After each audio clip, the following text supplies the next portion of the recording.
there in Dimurti, who joined recently for this session. And today we have Dr. Bisht, Dr. Medha Bisht with us, who will be speaking on a very crucial theme.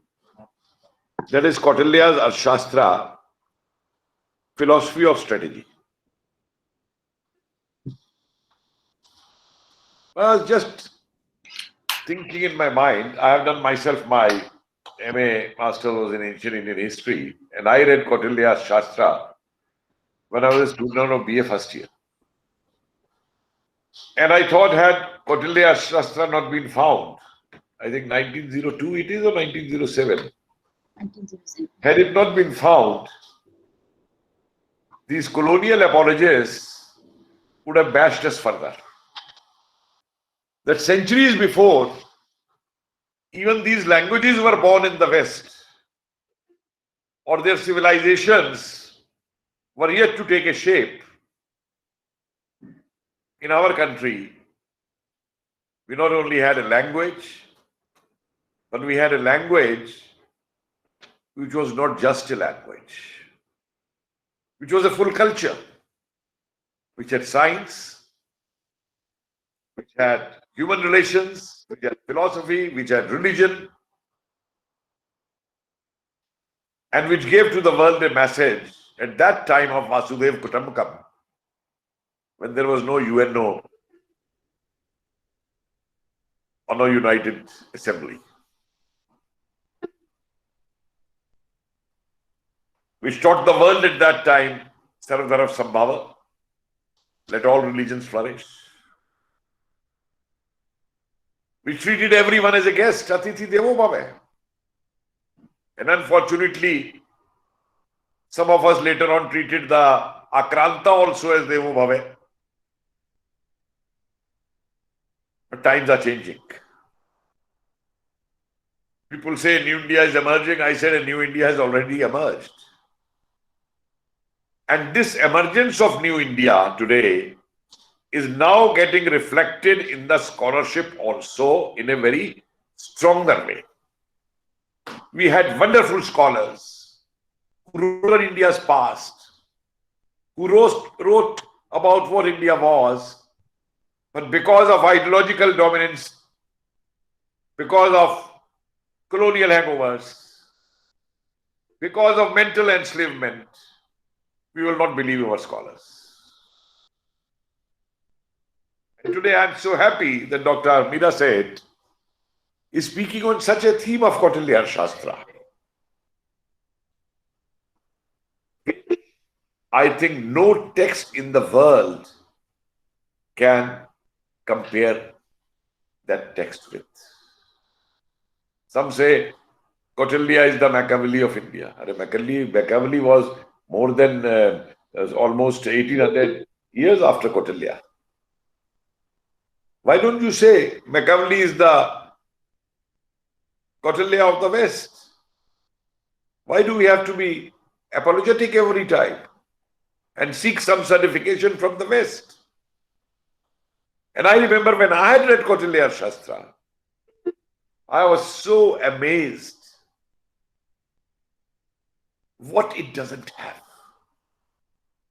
Right from the rules of controlling the market, punishments if someone is going to weigh less, if someone is going to cheat, to warfare, to relations. And I in fact congratulate Dr. Bisht for this, that this new awakening among the scholars which is coming up now is again going to put Indian scholarship, the Indian wisdom, the Indian knowledge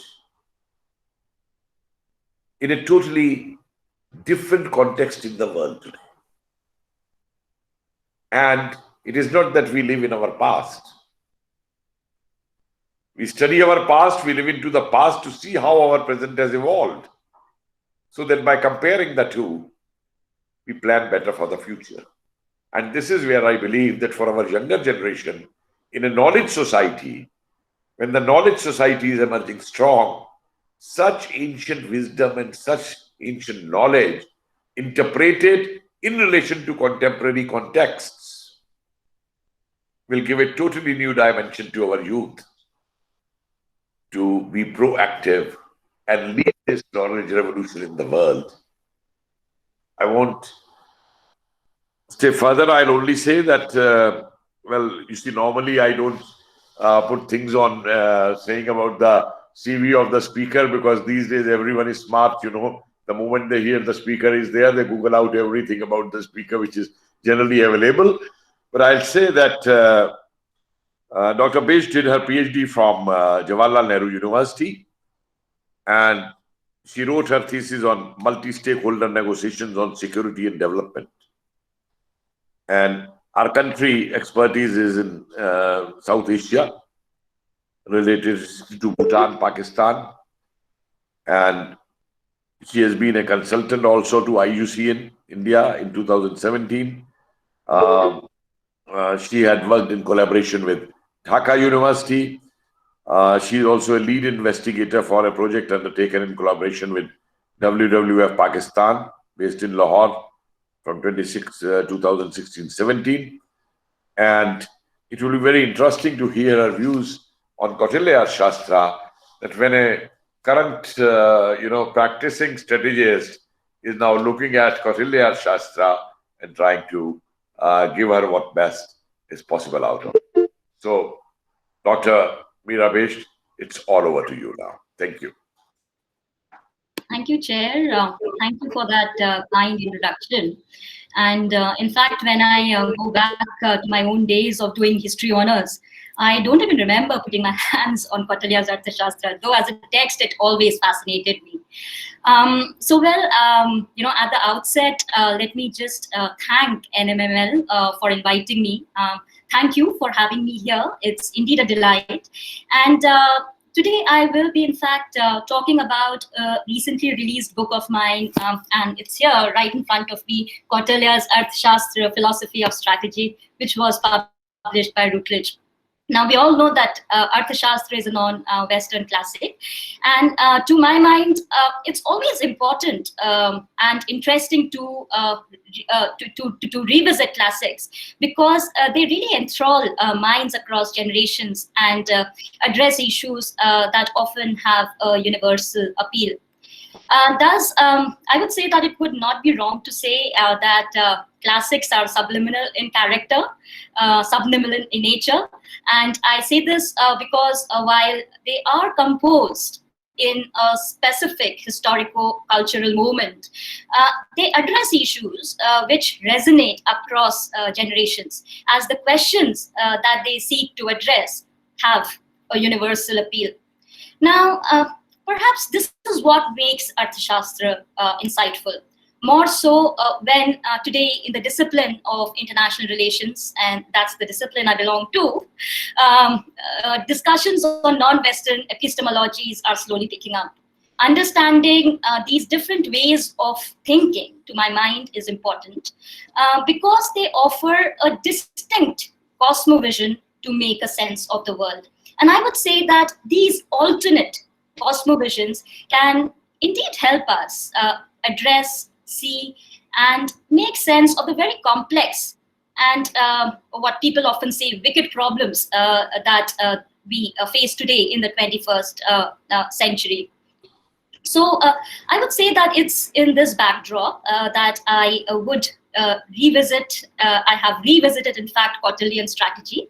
And my argument is that while we need to revisit Kautilya's strategy, it is also important for us to understand the philosophy behind that strategy. And it's in this backdrop, against this backdrop, one such issue worth deliberation, to my mind, was to understand how the meaning of order was defined in Arthashastra. And this is important because Saptanga theory, which is the 7 elements of the state, the theory of the state, and Mandala, the circle of states, are or were 2 essential pillars directed towards sustaining this order.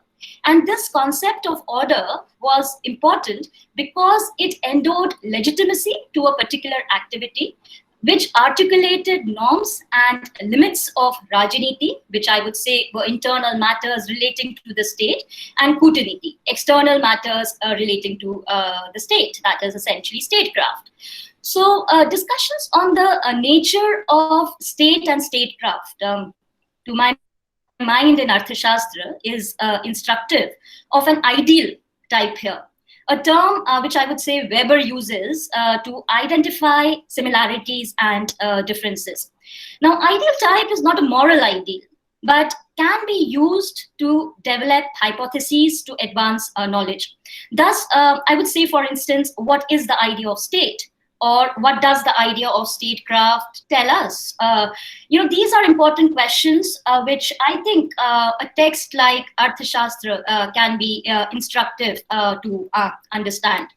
Now, having said this, let me add here that because since I spoke on non-Western classics, let me add here that the importance of non-Western classics essentially lies in helping us to understand multiple thought ways of alternative cosmovisions.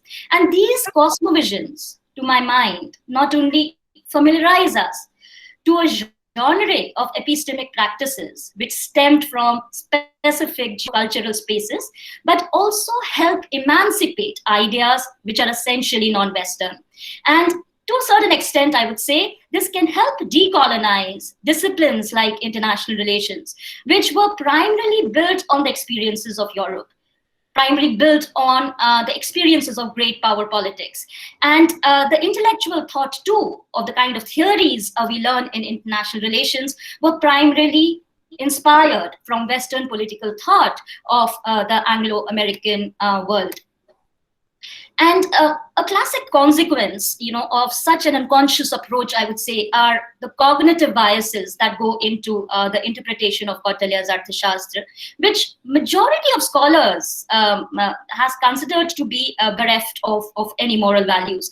And this is, in fact, changing because my journey to Arthashastra itself started when I was an IDSA, and the journey goes back to almost 2008 when I think, due to my own curiosity, I picked up this book. But in 2012, under the leadership of Colonel P.K. Gautam, there was a group of scholars formed, and I was kindly let in. And that was primarily when I was in the South Asian University then, and I was really thinking about these questions which guide the knowledge production in a discipline like international relations. So just to go back to the facts now, because you were just mentioning about the facts, Arthashastra was composed between the 2nd to the 4th century CE. It was found, perhaps discovered in 1905 in Grantha script. And it was edited and published in 1909 and was translated to English in 1915. So there is an interesting discussion, an interesting intellectual discussion on Arthashastra regarding, I would say, both the identity of the author and the text, and also the periodization of Arthashastra. For instance, a group of scholars question the periodization of Arthashastra, where it has been traced to the pre-Gupta period. Some even speculate that it could have ranged from 6th century BC to 7th century AD. I mean, that long a gap. And thus many scholars have argued, some have argued, that Arthashastra could have been a product of a Kautilyan school.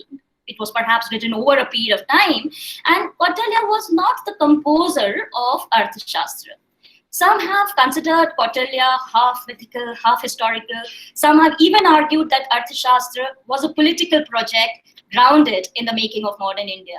But one of the most authentic sources, I would say, which give you a good overview on Kautilya's Arthashastra is, of course, Rangarajan's Kautilya's Arthashastra, which I really liked. I started from that book, but then slowly I meandered into Kangale's version, which in the project itself, we were all adhering to. And here maybe I'll give my regards and remember Michael Leibig, who in fact is no more here, but I think he put a lot of energy in this project, and I personally really benefited. So as I mentioned before, a striking pattern, which emerged from Arthashastra is its emphasis on dharma, interpreted as order, and how maintaining and regulating this this order became the teleological purpose or the objective of state and statecraft. So order, which was anchored to dharma in Hindu philosophy, was not equated with a theocratic framework, but understood more as a way of life, which became the normative guide for the king and the subjects in political and social affairs. And I would say that in the idyllic state of Kautilya, dharma thus became a reflective basis of knowing, understanding, and judging the world. So therefore, I call Arthashastra a reflexive text. So in this ancient text of Arthashastra, I found that dharma was the inspiration for the cosmovision and could be interpreted as duty, could be interpreted as order, could be interpreted as morality, could be interpreted as justice. So dharma, in fact, everything was anchored to this whole cosmovision of dharma. And if you see, go back to the etymological roots of dharma, the word primarily comes from the word dhre, like dharati or earth, or even dhere, which means something which can hold things together. And thus, as we read the text, I mean, at least that was something which kept on attracting me and coming back to me since 2012, that, we find that dharma, at least I found that dharma became central to understanding of social and political order, which gave meaning to terms like power, order, morality, justice, state, etc. And it is here that I started thinking upon this notion of order, which I thought was pretty interesting and could in fact give us some insights on how we understand, state and statecraft. So thus, when we look at the objectives of the state in Arthashastra, or the entity, I mean, because we are in the post-colonial, post-Westphalian world, I'm using the word state, but it was definitely an entity which resembled the state as it came to be known later, even written by some of the Western scholars. And so when we look at the objectives of the state in Arthashastra, it was anchored to enhancing prosperity, which was labh, perpetuating security, which was palan, and the duties of the ruler were raksha, that is protection of the state from external aggression, palan, maintenance of law and order in the state, and yogashema, safeguarding the well-being and the welfare of the people. Now, this is also instructive because this seems to be the teleological purpose of the state. The state, or that entity defined as the state, was a purposive actor. And it is important to note here that these duties in many ways did not differentiate between the human and the non-human, and that's something also interesting which I found. Steps were taken to minimize threats to the state, to this entity, from the human realm, that is warfare and internal rebellion, and from the non-human realm, natural disasters and preservation of flora and fauna, something which in the discipline of international relations we call non-traditional security issues. So doing so was considered important because it was essential to ensure the existence of the state, which itself, and this again I found very interesting, the state itself was the embodiment of dharma. And this interaction, I would say, between philosophy, concepts, and practice, and its relevance to political questions, as I argue, becomes significant. They become important because they direct the investigator's mind on what should be rather on what is. And this not only is helpful, I would say, in distinguishing right from wrong, good from bad, but also in many ways defines the meaning of political. And the method or technique of dialectics offered by Arthashastra, which was reasoned logical argument known as anvikshiki, thus sought to establish the truth and balance in political life. Thus, rather than a thought of extremes, I would say, Arthashastra is a text that adopts moderation and suggests a fine balance between the internal well-being and external security. And I would say that it is, in fact, some of these issues which have guided this book of mine. In this book, thus, I not only reflect on the Hindu philosophical tradition, but I also try to emancipate this way of thinking as a distinct cosmovision, which offers us, I would say, a distinct political understanding, a distinct definition of political, and exhibits elements of holism which focus on relationality between things. And this relationality between things primarily took both the human and the non-human factors into account. So this is where, I position myself, this is where I pitch my argument. In fact, there are two primary arguments which I offer here. The first is that the notion of order, as I said, is central to the understanding of Arthashastra. This notion is anchored or was anchored in the concept of dharma. And the second argument that I offer is that the Kautilyan strategy is a web-based strategy. It is a network-based understanding where the notion of relatedness informed how governance, that is Rajaniti, and strategy, that is Kootaniti, needed to be pursued.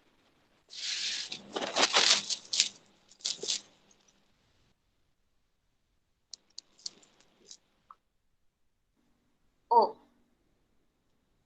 Can everyone hear me? Yes. Hello? Yes.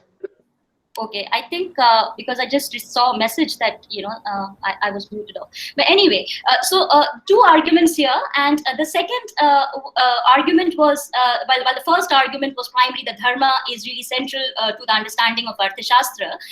The second argument is that Kautilyan strategy is a web-based strategy. It is essentially a network-based understanding where the notion of relatedness informed how Rajaniti and Kootaniti sort of interacted with each other. And it is here that there was no difference, and this is the takeaway I really take as a student of diplomacy, that there was no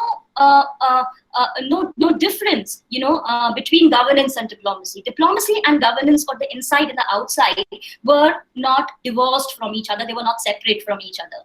And in fact, I developed these arguments in three distinct sections of my book.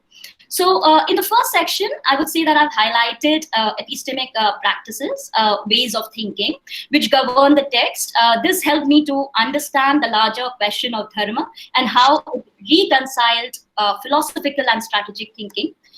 This way of thinking, or as I say, epistemic practices, become clearer through Anvikshiki, a term which I had mentioned before. And Anvikshiki is the methodology of Arthashastra, as it was mentioned by Arthashastra, by Kautilya himself. So Anvikshiki was important because it was considered to be four type of vidyas or knowledge that Arthashastra emphasized upon. The other type of vidyas being the Vedas, that is religious chants, Varta, that was economics, and Dandaniti, that was political science. The term Anvikshiki means investigation and was termed as the lamp of all sciences. And that's important because it emphasized that only by the means of Anvikshiki will we know, and I quote here, what is spiritual and good, what is spiritual good and evil in the Vedic lore, material gain and loss in economics, good policy and weak policy in the science of economics, and unquote. So Anvikshiki, therefore, I would say, tried to reconcile, tried to redefine the meaning of knowledge in holistic relational terms rather than a compartmentalized way of thinking. And in fact, what is important here is that as a meta-theoretical lens to organize knowledge, Anvikshiki negated dogmatic ways of thinking, emphasizing plural ways of making sense of phenomena or reality. And I would say that this can be determined by its embracing of contradictory systems of thought, darshanas, or the way of thinking of Indian philosophy, which can be identified with the positivist and the reflectivist tradition. So for instance, articulating the means of Anvikshiki, and I quote again from the text here, it says, Samkhya, Yoga, and Lokayat, these constitute philosophy. And to my mind, the mention of Samkhya, Yoga, and Lokayat in the same breath is indicative of the fact that it embraces contradictory modes of thinking. And I say this because, while the Lokayat body of thought belonged to the positivist tradition, the Charvak tradition, the Samkhya and the Yoga belonged to the reflectivist tradition.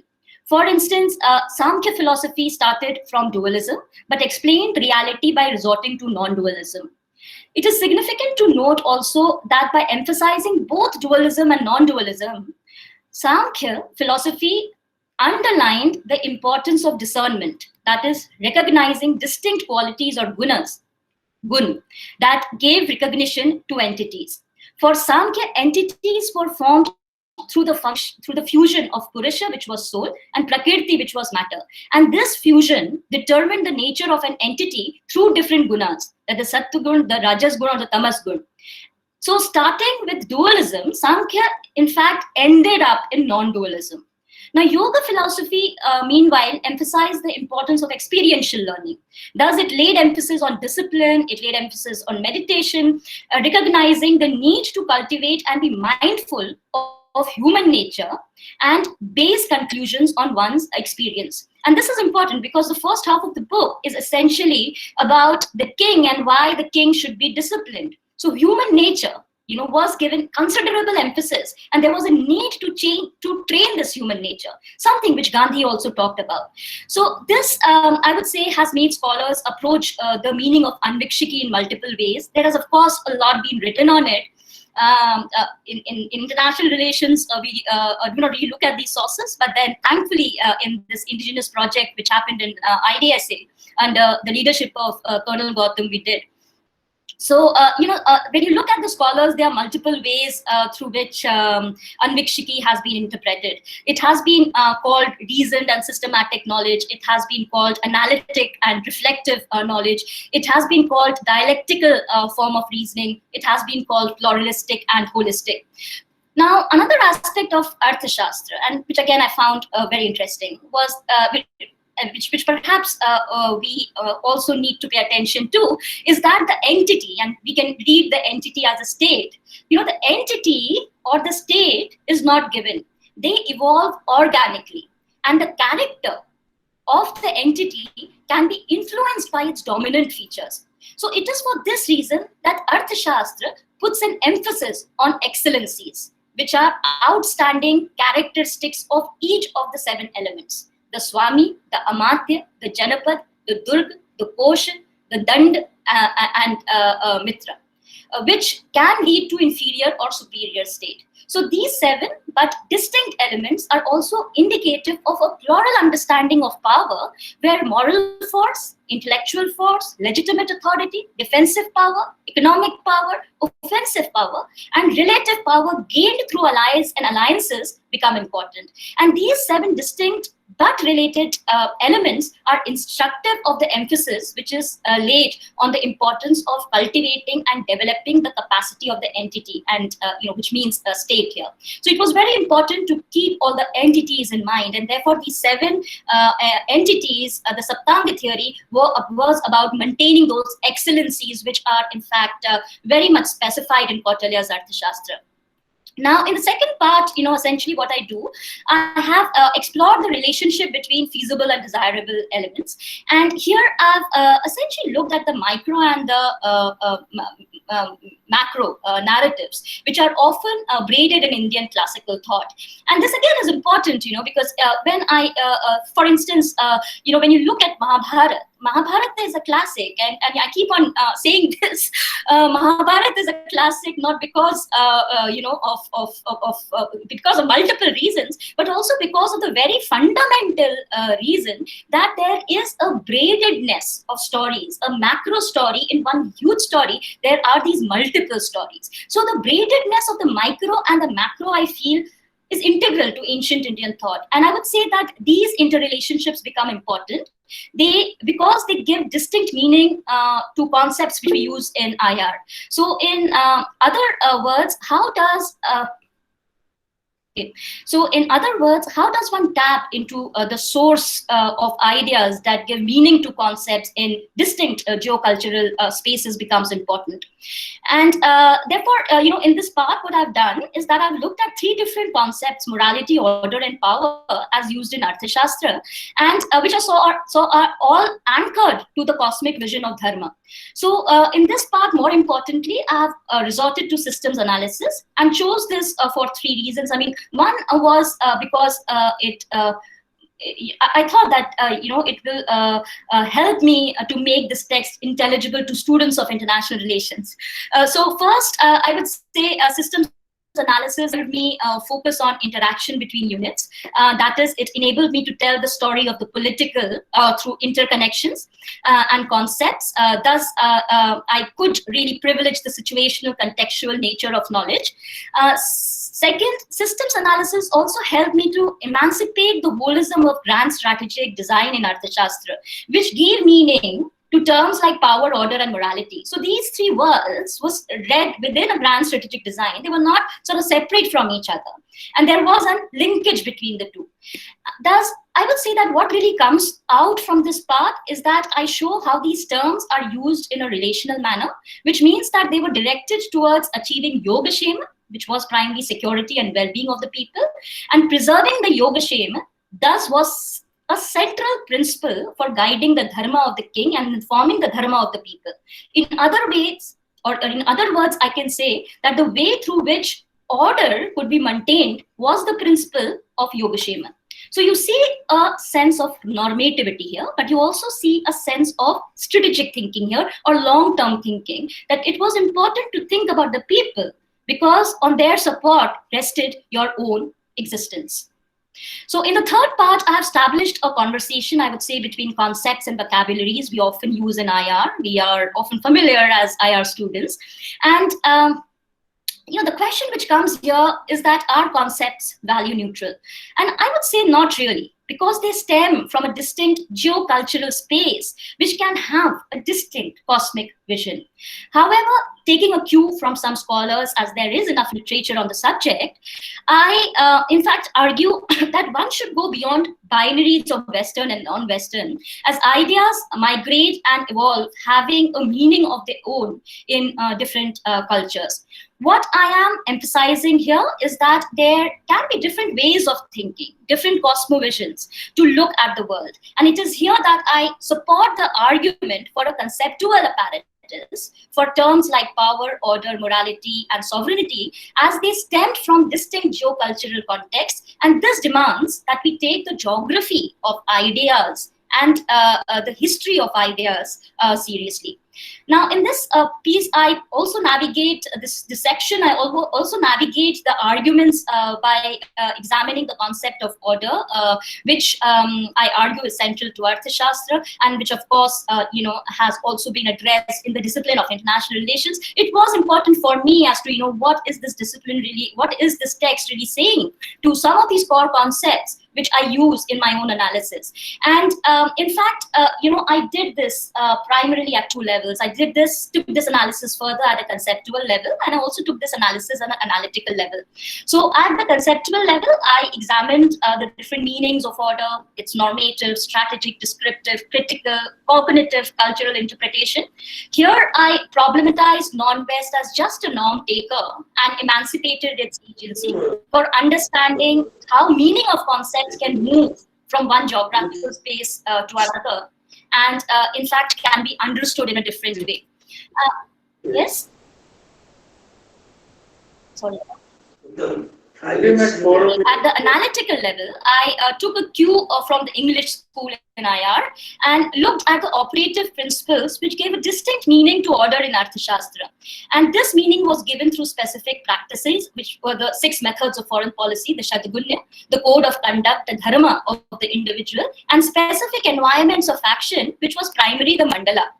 Finally, while concluding the book, in fact, I go back, revisit the concept of dharma, on which the entire Arthashastra rests upon. Here, however, I draw attention not to the tradition. And please note when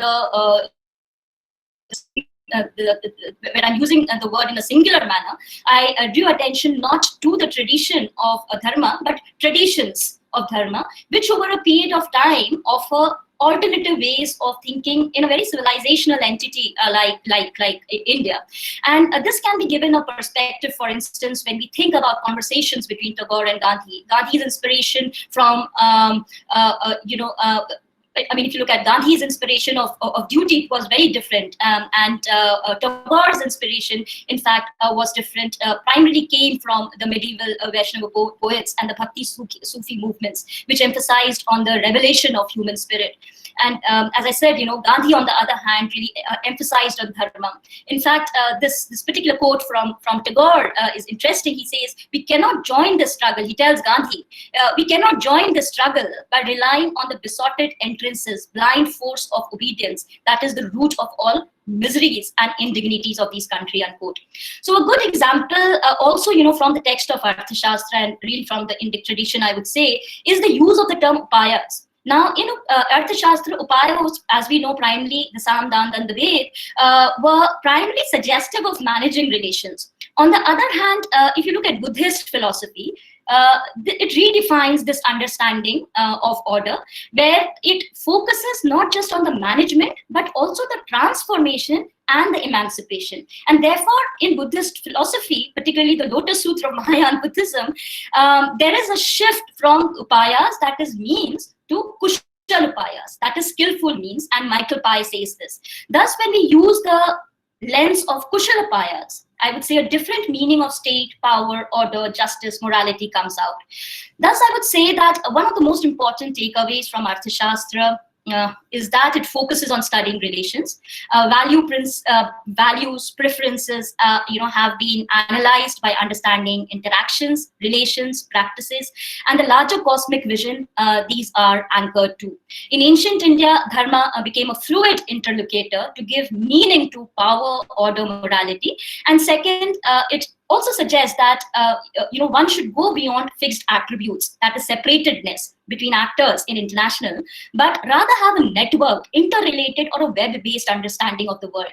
And before I conclude, I thought that I'll quickly share 3 ideas which stem from Arthashastra. And I think these ideas are important to contemporize Arthashastra. What sense does Arthashastra make for us today? How do we use this text? Can the text also be abused? I mean, these are questions of use and abuse, which one is confronted with. And I would say that there are 3 sort of, ideas which become important. The first is the definition of political. The second is the genre of strategies. And the third is the relationship between knowledge and practice. So when you look at the definition of political, I would say that the definition of political is important because it helps you to understand the rationale behind certain practices and stratagems. It also draws our attention to understanding issues, themes in an interdependent, relational, yet a holistic context.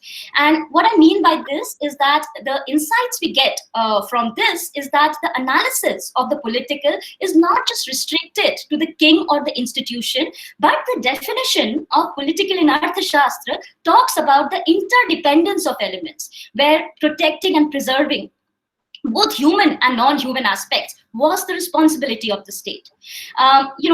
Today when I work on water issues, I work on ecological issues, the whole concept of socio-ecological systems is primarily about this interdependence, which I think Arthashastra talked about. So for instance, if you look at Thomas Trotman's book on elephants in ancient India, there are specific policies towards animal and nature conservation. And I think, these minute details is what really makes this text a bit tedious. But I think there is a logic, a sequence to that thinking. Now, the second nuance is really about the genre of strategies, which I think are spelled out in Arthashastra. And interestingly, these range from tactics such as non-verbal communication. For instance, what I see, the Shadgunya theory, the 6 methods of foreign policy, which I'm sure that you all are aware of, or the Upadhas or the Upayas, they in fact are non-verbal communication. They are in fact, it's not a form of verbal communication, but it's a form of a non-verbal communication, primarily aimed at signaling, for instance. It also emphasizes a range of dialogic traditions, which is not really limited to verbal communication. And a good example of this is the positive and the negative manipulation, the upayas, the Sam, Dan, and the Ved, where Sam and Dan were primarily relationship building strategies, and Dand and Ved were primarily relationship grifting strategies. We also get to learn about espionage law, information gathering, which of course becomes a core principle of diplomatic practice when the discipline is being, I would say, imagined in Western Europe, particularly by the English school. So this makes Arthashastra a text, I would say, which helps us to understand a repertoire of diplomatic practices.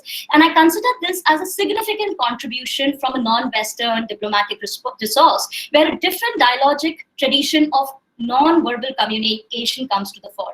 And think, when I look at South Asia, coming from South Asian university, when I'm looking at students primarily from Bhutan or from Nepal, the way they approach a teacher is very different. And, there is something non-verbal in the way I think we South Asians interact with each other. So non-verbal communication is very important as much as verbal communication is. But Arthashastra doesn't really talk about verbal communication, not negotiation analysis. Because I'm a student of diplomacy, I could really go back to the verbal tradition, but in Arthashastra, what I really found is a non-verbal communication strategy, which was primarily focused on signaling, etc.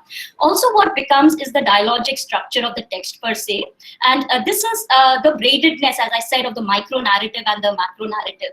What this means is that the story of the state is braided into multiple building blocks associated with the state. So the role of allies, the role of council of ministers, the role of treasury, role of defense, role of people and forts, moral force of the king, etc., all are braided into each other, and that is what really gives character to the state. Therefore, the state is an organic category. If the king doesn't have a high moral force, if the treasury is weak, if the defense is weak, the capacity of the state will go down. And I think the capacity of the state is what Kautilya is sort of, telling us to sort of, think of. And I would say that this intertwining of these frames give meaning to order, power, morality, justice, etc. in Arthashastra. Now, the third aspect, which I would say becomes significant to Arthashastra, and I think it is important to note this, is that the text deliberates on the consequences of action.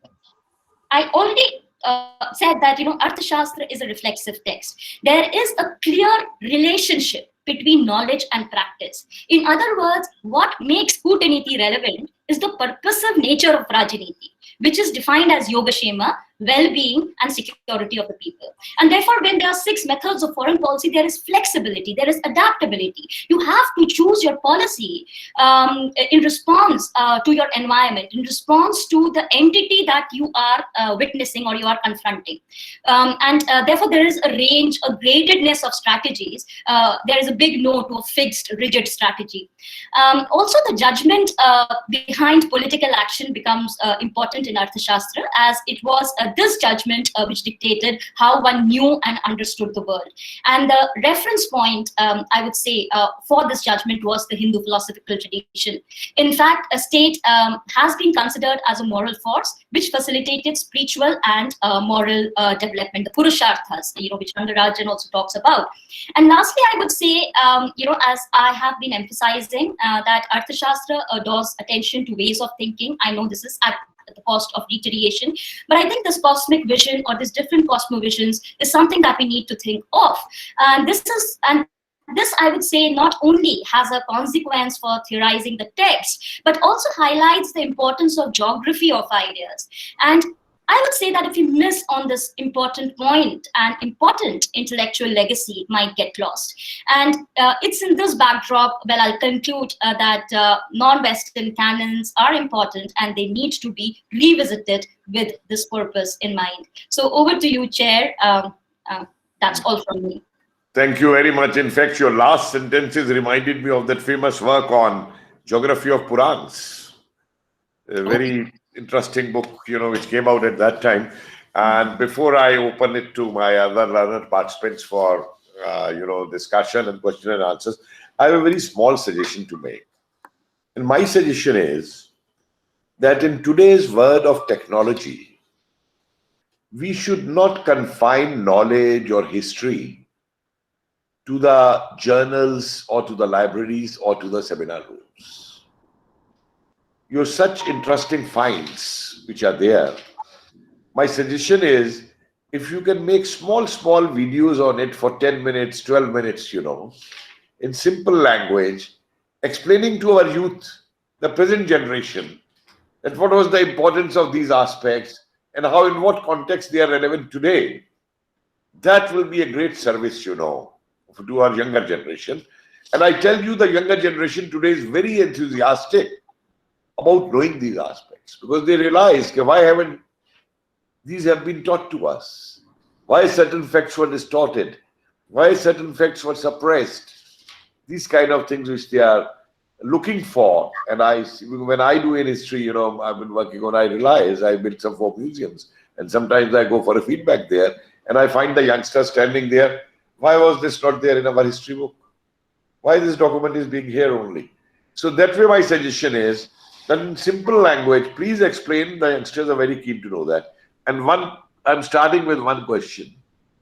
How much of this strategy of Kautilya Shastra you find today in operation by our 2 great strategists who are holding the defense and strategy of the country, Prime Minister Narendra Modi ji and NSA Ajit Doval ji? You want me to respond to this right away, or shall I wait for some more questions? I think let's have some more questions and then we will. You can respond. That's a difficult question to start with, by the way. Please, it's welcome now, our participants. I don't know individually anyone because the names are not coming, but please may I request you, sir, you're very senior people with us, with knowledge and all, so please. Sanjay Rao. Yes, sir. Yeah, Sanjay Rao ji. Yes, sir. I have a question and a comment for Professor Bisht. Madam, Indians are generally quite proud of Kautilya, and he is studied in all our political science and international relations courses. But despite the great knowledge of Kautilya, the fact remains that Indian kingdoms were not very successful in resisting foreign invasions. And for nearly a millennium, India remained subject to foreign conquerors. So why was this? Was there something lacking in the knowledge of Kautilya, or was he ignored by kings and other rulers? That's one question. And the second question is, what did Kautilya say about integrating different aspects of society to build a powerful state? For instance, did he want the scheduled castes and other, Shudra communities to be integrated into the political order and the armies of the country? So these are the 2 questions I'd like to put to you, madam. Thank you. Thank you for those questions. Yeah, Madhuji, you can answer this. Okay. So I think, thank you for those questions. In fact, I remember going back to a discussion when we were discussing this text. And while I would not term Kautilya as a social revolutionary, but definitely, he was, he had great foresight. And there is where I, in fact, consider him to be a great strategist. Because and in fact, R.A. Sharma historian has itself, he's written about it, that when it really comes to the Shudras, they were allowed to enter the army. In fact, so when you look at grand strategy, and why is it that I emphasize a strategic framework, a grand strategy? Because grand strategy is about how do you actually use ways and means to achieve a particular end. And when we look at Kautilya's Arthashastra, even when he's talking about monks, even when he's talking about nuns, each and every aspect of the state is in a way channelized to build up the state per se.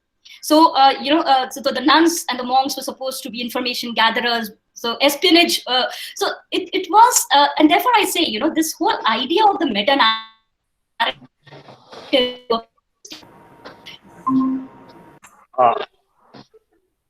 very much through dharma as a primary cultural framework became very important in giving meaning to some of these issues. So there was, yes, upward mobilization of the Shudras. In case a Brahmin, for instance, and he discusses about caste, and he in fact refers to Dharma Shastras. It's not that he's not referring to Dharma Shastras, he's referring to Dharma Shastras. But he's also saying that if, when it really comes to punishing a Brahmin, he's not shying away from it.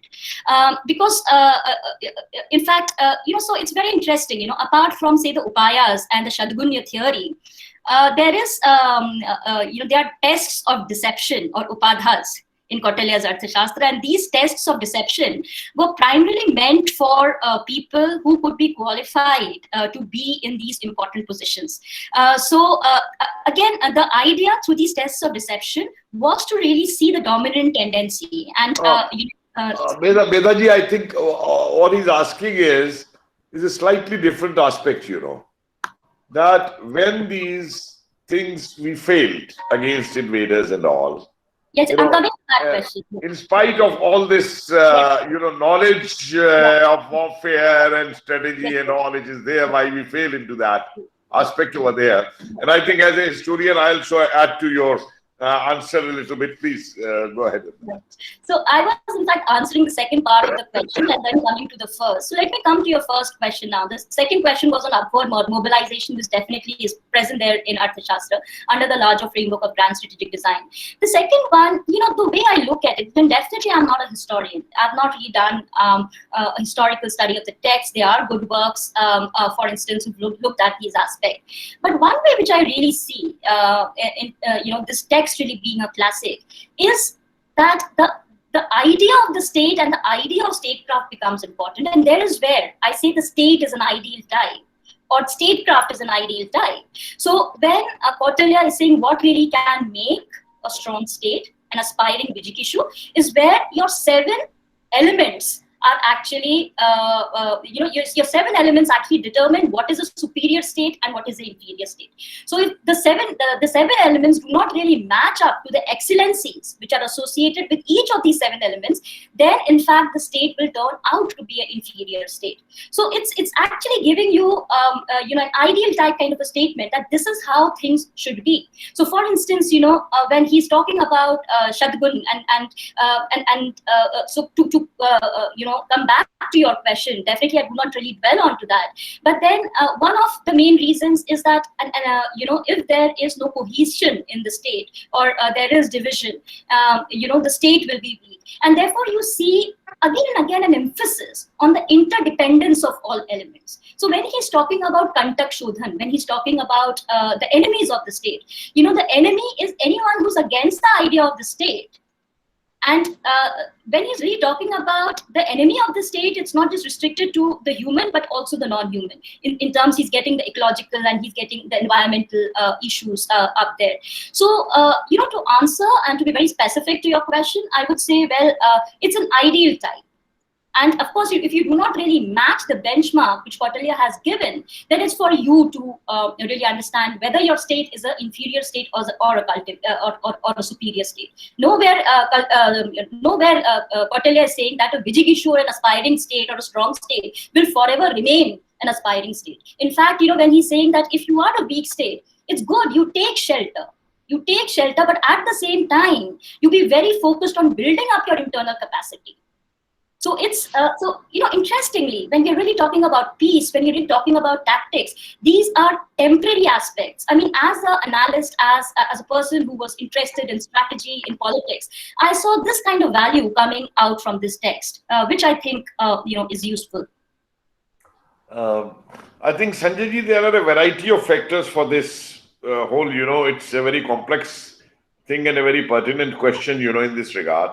And I think one of the reasons, I appreciate her is that she has given a very, very wider connotation of the word dharma, She has not just confined dharma to, as we take dharma as a religion, because I myself felt that dharma in the Indian context is something which is much above religion. We have Pati dharma, we have Stri dharma, we have Pitra dharma, we have Raj dharma, we have Guru Dharma, we have Shishya Dharma. You can't put them in the parameter of religion category as the Western world did in terms of our interpretations, and we never went into that. Now, out of that Dharma, what turns out is that when certain aspects of Dharma in relation are ignored, if Raj Dharma, Raja is ignoring Raj Dharma, and he is, instead of defending the state, he is more interested in his own luxury and all welfares, the variations of these Dharma aspect concept giving the affect the state. And then you see, it's like strategy when she's talking of. I'll give you one example, it may sound a very crude example and all. 1947, 48. Army is advising the Prime Minister not to go for ceasefire with Pakistan till we have thrown out all the raiders and all Pakistanis out of the Pak-occupied Kashmir. But the Prime Minister ignores that, and the result is that till now we face that situation of Pak-occupied Kashmir. This is where the decision making of the will of the state, though there might have been good advice, there might have been sensible advice, but then certain pressure and how the state moves into that. And other feature for Indians was that when we are moving from the actual practical Dharma and we are more going into more fantasy kind of a thing, Raja Dahir, Qasim attacks, and one astrologer makes a prophecy that it is written that Muslim rule is going to come to India. So the entire trading community shifts over to the invader, leaves Raja Dahir. And you compare this with a rival practical strategy of Babar, that before Khanwa went and Najumi tells Babar, you are going to lose that war, he cuts the head of that Najumi in front of his soldiers and tells his soldiers who didn't know his future, what is going to happen to him in the next 2 minutes. How can he predict my defeat in the war? So this is where the leadership aspects of the state and all come into that. And then if you look at that another aspect, it's a different matter altogether. But Kautilya would never have said that you put all your wealth at one place. All gold, all silver and everything and all. And don't use that for the defense and protection of that place. So you are offering a new attraction. Invaders after invaders will come, loot it, you again build it, you again amass wealth over there without learning lessons, and you move it. So the question here comes is that what Kautilya is saying, the depth of that, the ahi which he is talking of, the inside enemy. And then when I realized that these become very, very relevant, and that's why I told her, requested her to make it, common for the youngsters here. And another problematic aspect which came in this is that these texts, after the invasions on India, the changes which took place in the society. Now, unfortunately, the distortions and those aspects, for example, take women. Kautilya is nowhere talking of a ghungat for the women or parda for the women. It came after invasions. And we take Hinduism or the Indian style of life is that women should be in the household. We forget that what was the actual ancient aspects of that period. And we don't go into those realities because we went by stereotype presentations which were given of the ancient Indian society by the British, or they knew that they were fighting a civilization here. And unless they kill this civilization, they won't be able to dominate. So we have followed those stereotypes and we continue to follow those stereotypes. And it's time that we are coming out of those stereotypes. Anyone else, please? I think there's someone. Please. There is, in fact, a question here in the chat box. If I may. Please go ahead. All right.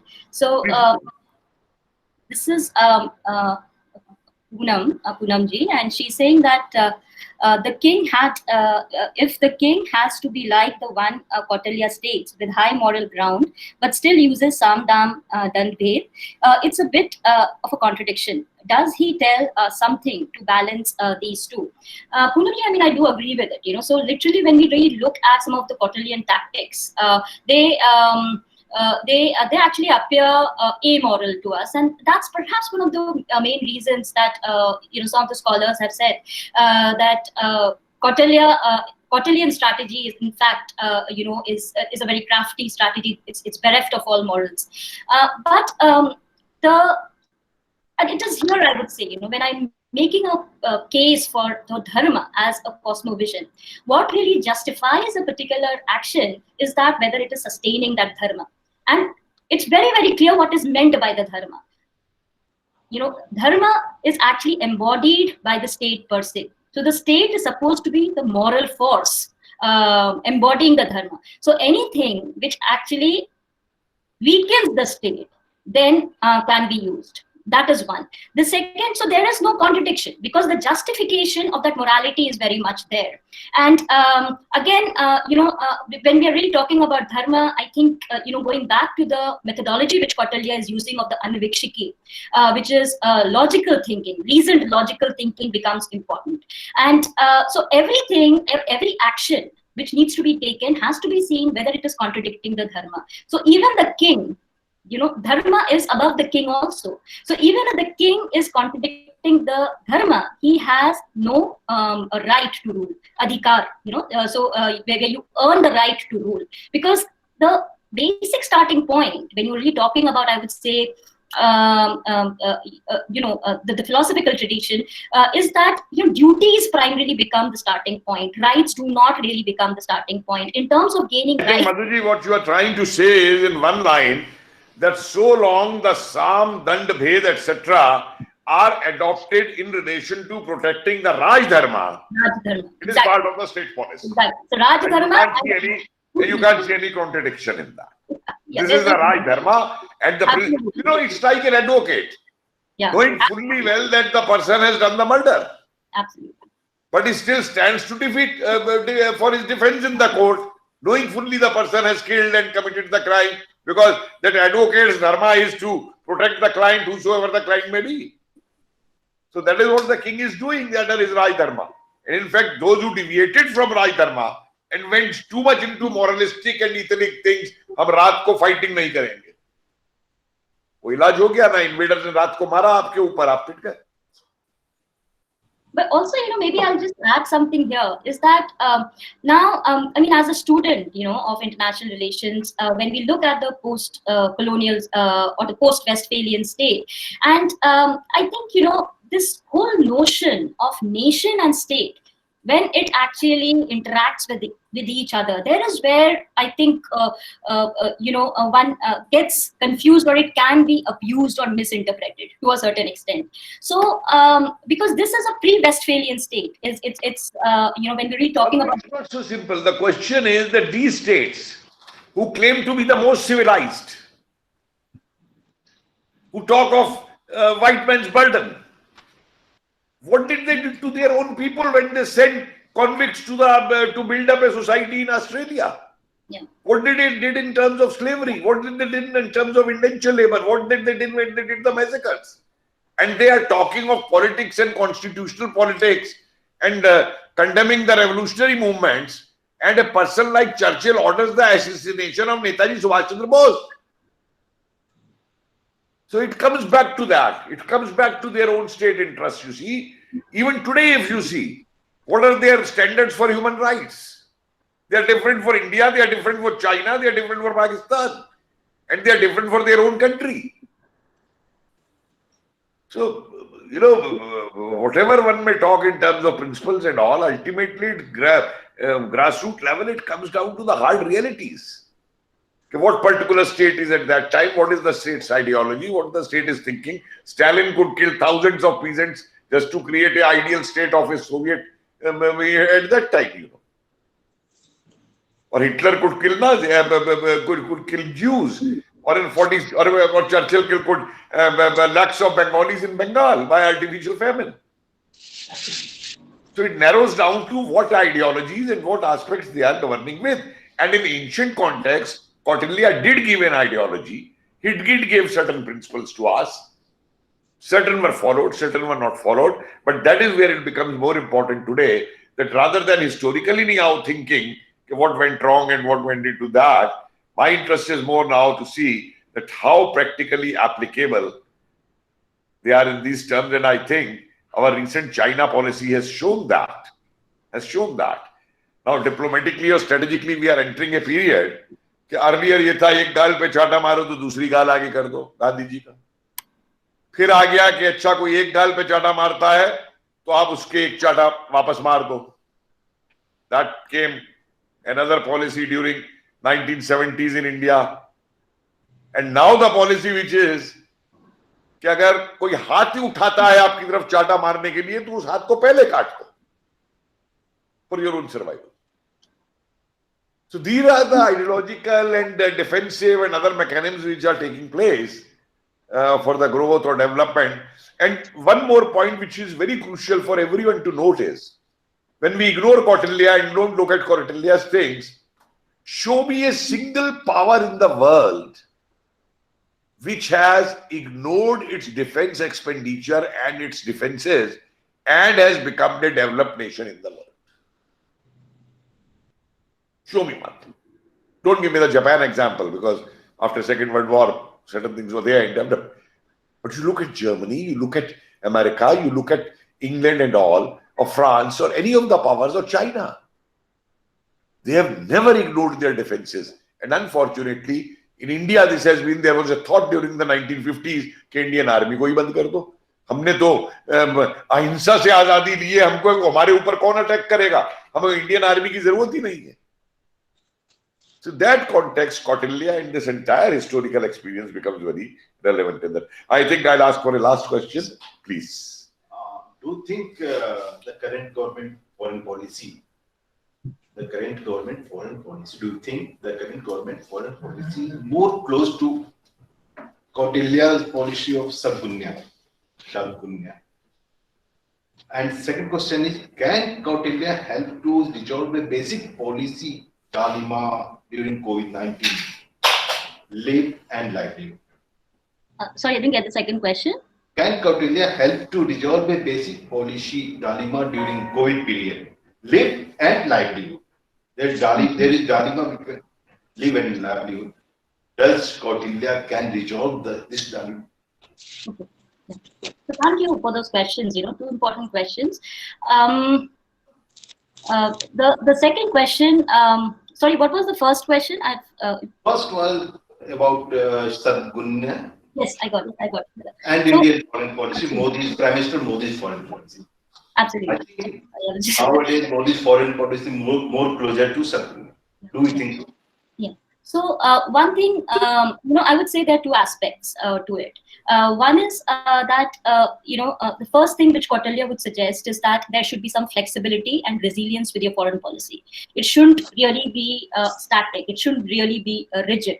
And in that case, I guess where our Indian foreign policy is not really taking sides. We are trying to create a strategic autonomy, which we call it strategic autonomy in these days. That's very much relevant, and that would really speak to Kautilyan strategy. The second suggestion which Kautilya would give in today's world is that, for a robust foreign policy, you need to have a robust internal governance. The internal and the external are intertwined with each other. And you have to really look at governance issues if you want to have a strong capacity, if you want to build up a strong capacity of the state. And this is where I would say that, we have to see the government in terms of, how they are actually doing at the domestic level.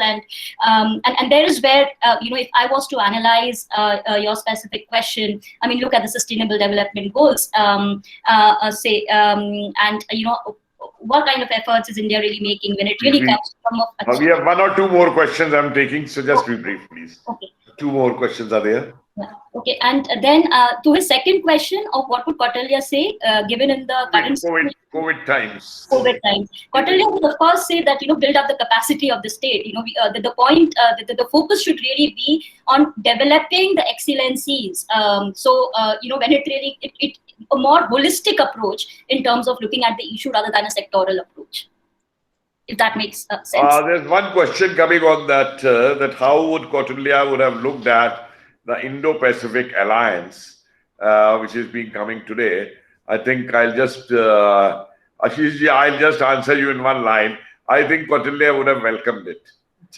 Kautilya would have welcomed it because it's a thing, proactive alliance to save Indian Ocean, to save Bay of Bengal. You have to have your outpost at, from where China could enter.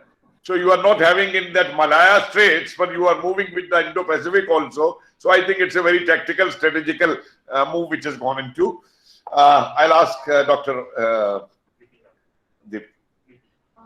Lipika. I have two questions. One is, do you think that Kautilya's Arthashastra is connected more to Sarvaka philosophy of being more materialistic? And the second one is how Kautilya's Arthashastra will create the sense of revivalism among the Indian youth presently? Your voice was actually echoing. I couldn't hear. Your voice was echoing. Ma'am, the first question is, do you think that Kautilya's Arthashastra is connected more to Sarvaka philosophy, and how it is it is more, if it is related to Sarvaka philosophy, is it more materialistic? And the second question is, how do you think that Kautilya's Arthashastra will create the sense of revivalism among the Indian youth presently? Okay. All right.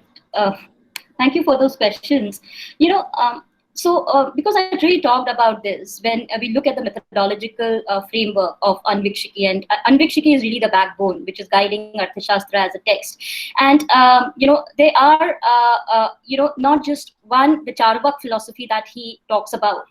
He is actually talking about the Sankhya philosophy. He's actually talking about the Yoga philosophy. And I think that's important because what he's emphasizing is both the positivist, which would be the Lokayat or the Charvak tradition, and the post-positivist, which would be a more reflectivist tradition.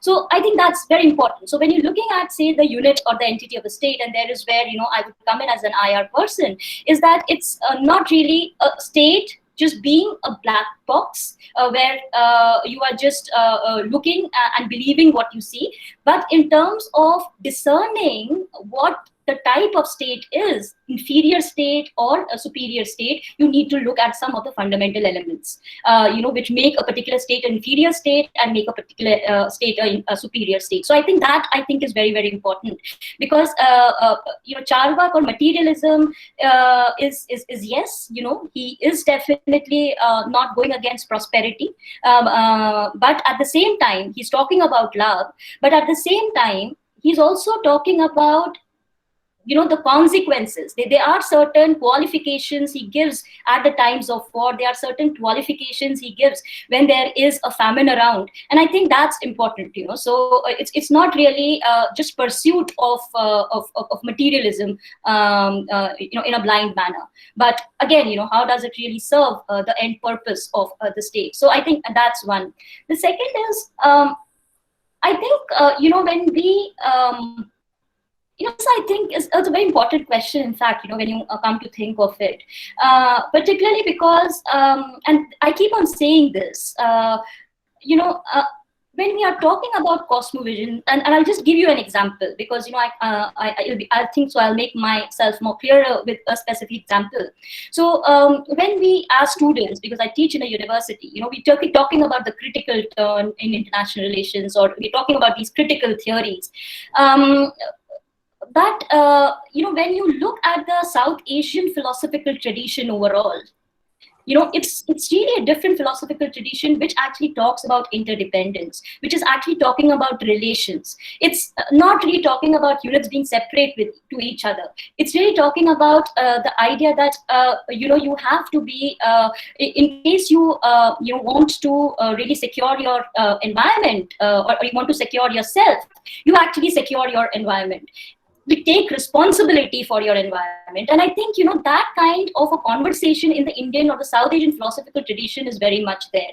So it's a very distinct cosmovision, which primarily focuses on non-dualistic, non-binary, non-sectoral ways of thinking, which, so to say, is not so much in the Western thought, which primarily focuses on dualism. So, Dr. Bisht, have you ever tried to make a comparative analysis between Confucius and Kautilya? Yes, I have. So, It in was fact, very interesting to know that, between these two True. Particularly in relation to strategies, it will be very interesting. And since both Teg has drawn and both, one following the Confucius thing and we going by the Kautilya, it will be very interesting to see this comparative analysis between the two. In fact, Anyway, some I'll other just add time, something definitely. here. Do a presentation on that, please. Yeah. And No, in fact, Confucian I'll and just- Kautilya, comparison. Or you can bring in Machiavelli also. So you can have a three kind of a comparative assessment of the three, which will be very interesting for our younger generation to learn about that kind of an aspect. So with your permission, I may just add here. So when we are actually looking at Chinese philosophical tradition, there are three philosophical strands, that is Confucianism, legalism, and Taoism. And there are different texts. But when we look at Kautilya's Arthashastra, you actually feel a bit of Confucianism there. You actually feel a bit of Taoism there. You actually feel a bit of legalism there. So, Dr. Bisht, you are forgetting the fourth dimension which the Chinese have added now. Their philosophy has done a very interesting thing. all right. Their philosophy has converted the Marxian philosophy into being the biggest money lender in the world and usurping the world today. Their philosophy has converted, the Marxian philosophy, which is talked of freedom of expression and freedom of rights and freedom for the labor and all, into suppressing their own people with no liberties. That is another aspect of the Chinese philosophy that has to be looked into that. You see, nowhere in our philosophies these things were said. Confucius never said it. And this is how a new Chinese philosophy which has emerged, undoing all the earlier Chinese philosophies.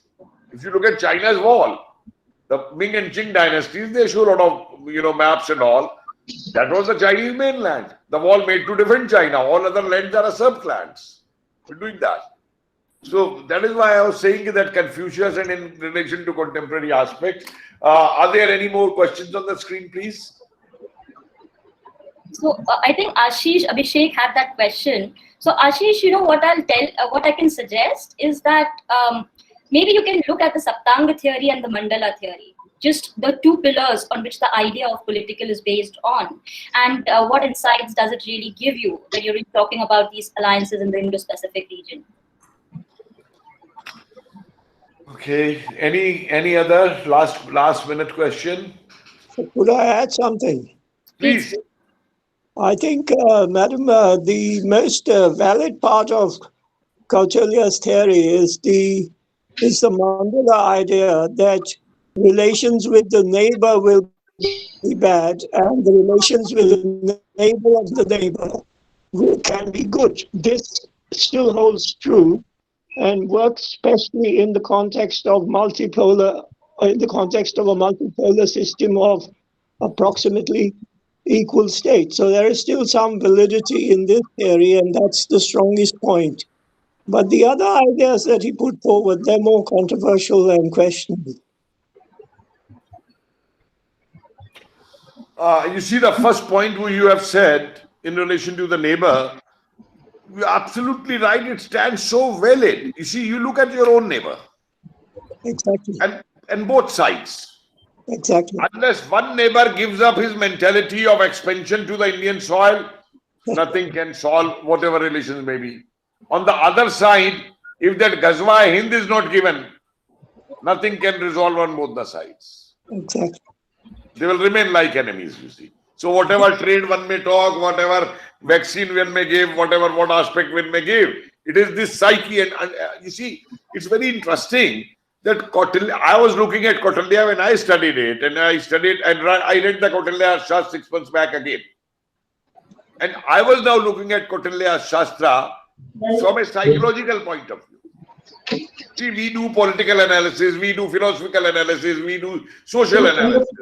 But we hardly do a psychological understanding that one was trying to understand the psyche of Kautilya and what is the state psyche Kautilya is talking of, which becomes very relevant. In fact, to just add on to that, Kautilya would go a step further and actually differentiate between an inferior enemy and a superior enemy. So, inferior enemy is the enemy.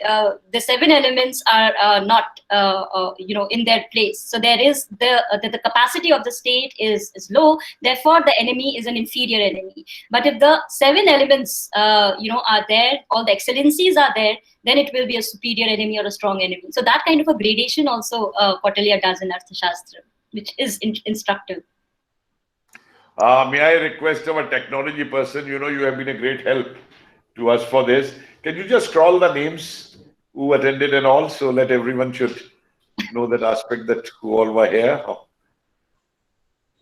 I'm actually Sanjay Yadav, although my name You please put the correct name for Sanjay ji. I think you're Sanjay Rao over there. Sanjay Yadav. Actually, the email gets me wrong, but I'm Sanjay Yadav. Okay, Sanjay ji. I'll ask him to correct that out. Thank you. Thank you.